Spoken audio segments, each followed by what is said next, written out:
I'm from Rotterdam.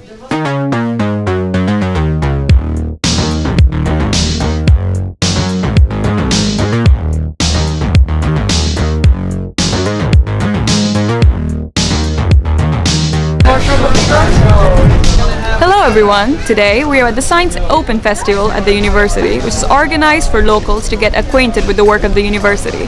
So today we're going to go on the search for some real Rotterdammers and see what they think about it. What brought you to this event? We saw it on the internet and we thought it would be fun. Curiosity. I thought my daughter could learn something. I crossed it on Facebook. My wife is working here. I have a letter from here because I live the other side from the street. It's always good to listen to people who knows more than me. Well, actually my husband, he works at the university now for a couple of weeks. We live very close by and we have 3 kids.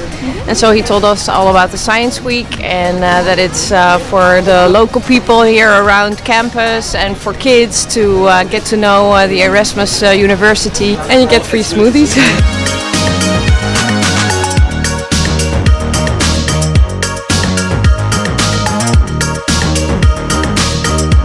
While you were at your stand, did you encounter a lot of local Rotterdammers? Well, I wouldn't define them as locals. We encountered a lot of scientists, academics from here, from the Erasmus University. I think there is some Rotterdammers, but I mean you don't ask them where you're from or where do you live.